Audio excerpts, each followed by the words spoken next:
ilmu itu. Dalam bahasa Inggris itu masuk dalam being plus to the on itu kan, ilmu itu. Jadi dia itu membahas tentang hakikat. Ontologi itu membahas tentang hakikat itu. Seperti contoh, apa apa itu Tuhan itu. Nah, itu kan masuk dalam ranah ontologi dia tuh. Makanya metafisika itu adalah salah satu ilmu yang masuk dalam penjabaran ontologi. Oh, Itu sudah oh, paham. metafisika, ontologi juga bang ya?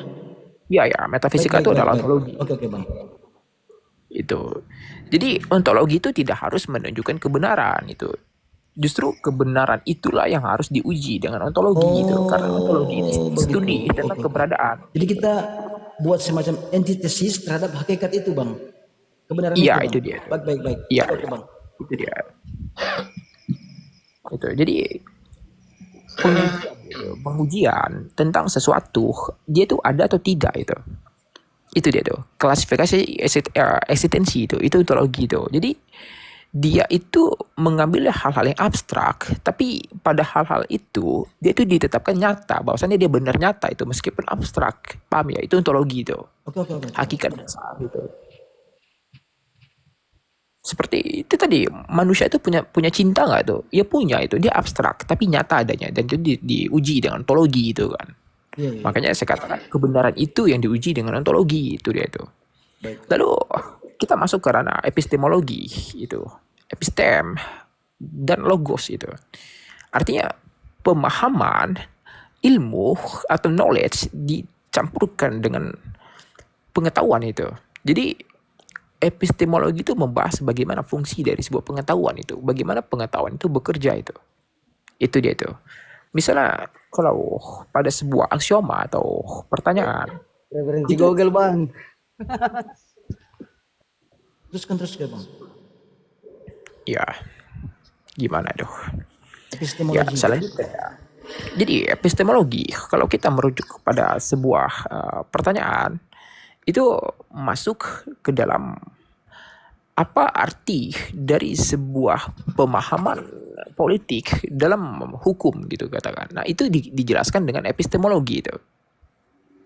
Itu. Misalnya begini, Bung Rocky, saya mau bertanya Bung Rocky, di suatu daerah itu ada sebuah desa yang tanahnya dirampas itu oleh aparat itu kan. Nah, itu kan diuji itu. Jadi saya pada waktu itu membahas itu. Ya, itu berarti termasuk permasalahan dari SHM itu kan, sertifikat hak milik. Artinya SHM-nya ganda itu. Ya, itu gimana Bung Rocky cara uh, merebut kembali hak kita Bung Rocky? Ya, itu saya jelaskan itu. Yuk ajukan gugatan ke BPN. BPN itu apa? Itu kan. Badan Pertanahan Nasional itu. Karena sertifikat SHM itu hanya dapat dikeluarkan oleh BPN itu. Nah, minta ganti ruginya itu, lampirkan surat pajak bumi bangunan yang pada saat itu.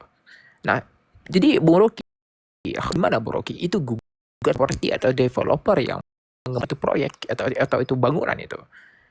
Ya, ya itu kan bukti dari ya, itu notaris, you gugat itu ke notaris dalam basic PPAT itu kan. Itu dia tuh. Nah, itu dijelaskan dengan epistemologi. Itulah dia itu. Kita Oke, oke. mendongkrak silsilahnya itu. Tidak langsung lompat-lompat itu. Ada strukturnya itu. Oke, oke. Habis itu paham ya itu. Baik. Namanya logika itu ranahnya di epistemologi itu. Karena logika lah yang mengukur itu, mengukur mana yang diduluankan itu. Nah, setelah itu ada istilahnya itu aksiologi itu. Aksios dan logos itu. Worthy, valuable, studion itu kan. Dia tuh membahas sebuah nilai itu. Tentang nilai, bagaimana nilai itu, berapa ukuran dari sebuah nilai itu. Nah, itu dia. Makanya kalau dikatakan apa nilai dari sebuah kebenaran, nah itu biologi itu dia tuh. Jadi katakan begini, logika, estetika, etika itu diuji dengan aksiologi gitu. Sampai situ gimana paham? Jadi logika, estetika, etika itu masuk dalam ranah aksiologi itu. Jadi estetika keindahan itu, etika itu norma adab itu. Nah, kalau saya uh, analogikan itu kan, you bunuh kecoa, you pahlawan itu, atau you bunuh ular gitu, you pahlawan. Karena kan ular mengerikan itu, kecoa menjijikan kan. Jadi kalau you bunuh mereka, katakan nyamuk lah, nyamuk you tepuk gitu kan. Ya sudah, you nggak apa-apa tuh. Karena mereka dianggap hama itu kan. Tapi ketika you bunuh kupu-kupu, you bunuh kucing, you bunuh anjing, you dianggap orang jahat itu. Hmm. Nah itu, padahal itu sama-sama hewan itu. Bedanya kecoa sama kucing apa? Sama-sama hewan Oh, itu berarti kan. aksiologi ini contoh seperti hewan tadi, nilai daripada hewan Iya, itu Bang ya. iya itu nilai. Oke, oke, Dan oke, nilai oke. itu diturunkan oleh Oh, manusia, itu norma, norma, didoktrin norma gitu. tentang, oke, oke, paham, paham, paham. Baik, Normanya, baik, itu tangkap, dia, tangkap norma Bang, adat tangkap, itu. Lengkap ya. tangkap, Jadi tangkap. misalnya begini, awas nanti you digigit ular itu kan. Itu kan doktrin dari orang tua itu. Bahwasannya di doktrin sejak awal, bahwasannya kecoa itu menjijikan. Ular itu berbahaya itu. Padahal tidak semua ular itu berbisa itu. Iya, iya, iya. Tidak semua kecoa itu menjijikan gitu. Emang emang ada nggak itu orang seseorang mati kasus karena kecoa itu? Tidak ada itu. Tapi dianggap menjijikan sehingga ketika you membunuh kecoa, you dianggap pahlawan. Tapi ketika you bunuh kupu-kupu, you dianggap orang jahat itu karena kupu-kupu indah. Atau you bunuh kucing katakan, ya you jahat, you bengis itu. Ya, padahal tidak ada bedanya kucing dengan anjing, anjing dengan lembu, lembu dengan serigala, serigala dengan beruang, itu beruang dengan kalajengking, kalajengking dengan lintah. Mereka sama-sama hewan. Tapi itu tadi standar estetika dari nilai moralitas yang diturunkan oleh manusia itu, itulah yang membedakannya itu. Sampai situ paham ya? Tangkap, tangkap, tangkap Bang. Itu dia. Makanya moralitas itu pada kenyataannya memiliki standar estetika. Itu dia tuh, ada Ber- standarnya itu. Berarti berarti Bung Rocky, orang waras, orang tidak waras itu sama-sama orang ya, tanpa harus membedakan mereka. Artinya Tidak mereka ada sama-sama bedanya itu. manusia. Ya itu tidak ada bedanya itu. Tidak ada bedanya ya, bahwa mereka sama-sama manusia. Ya, secara aksiologi itu tadi tidak ada bedanya itu. Jadi aksiologi sini dia bicara nilai, bicara norma, harga lah begitu. Iya ya, itu tadi itu. Ya itu bisalah dikatakan harga itu. Saya gunakan kata harga untuk memudahkan pemahaman saya Bang. Iya ya.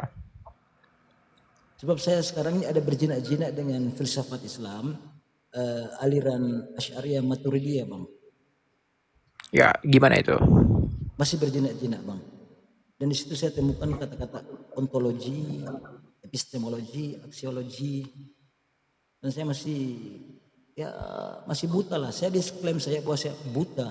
Tapi penjelasan Bang Rocky sudah sangat jelas lah. Sudah cukup mencerahkan bagi saya Bang. Ya Terima kasih banyak itu Bang. bagus itu. Kalau mau belajar filsafat, misalnya you seorang Islam, ya you belajar filsafat Timur itu. Tapi jangan belajar filsafat Barat itu kan. Tidak. Artinya begini, belajar boleh gitu, tapi jangan diimani gitu. Iya. You belajar tentang hal yang sesat sekalipun Yes, benar. diharuskan. Itu boleh dipelajarin dan harus, tapi bukan diimani sebagai pengetahuan Yes, agar benar. perbandingan baik dan buruk gitu. Sebab saya bukan bertuhankan kepada pengetahuan. Tapi dengan pengetahuan saya akan kenal Tuhan. Begitu kan Bang Rocky? Iya, itu dia poinnya itu. Ya, benar itu. You kan tidak mungkin you paham ada yang baik kalau tidak ada yang buruk. Benar. Justru karena you belajar tentang hal yang buruk, makanya you memahami hal yang baik. Benar, Itu dia tuh. Saya ada beli beberapa buku filsafat Islam menurut Imam Al-Ghazali. Saya baca semua itu Bang Rocky. Nah, itu coba you pahami istilah dinamika rohani itu dari Imam Al-Ghazali itu. Benar. You pelajari itu. Dinamika rohani, bagaimana al-naus, al-qalbu, dan al-akal itu bekerja itu saling Yes, tepat bertentangan sekali. itu. Sangat tepat antara roh, hati dan akal. Sangat tepat. Iya Benar. itu Saya dari Imam sependapat, saya Al-Ghazali setuju. itu. Itu kalau orang sudah memahami itu, maka dia akan bisa tuh menurunkan egonya itu nanti itu. Benar sekali Bang. Sebab apa yang saya dapat dalam poin-poin penting di situ, ternyata kita kena berguru dengan diri kita sendiri. Itu yang poin Ya saya itu. tangkap. Berguru kepada diri Ya, sendiri karena apa? akan menjawab logika, hati dan roh kita. Ya benar, karena ego pada manusia itu tidak mungkin bisa dihilangkan, mustahil, tapi bisa dikendalikan itu dia. Itu makanya Imam Nafsu, Al-Ghazali nafsu.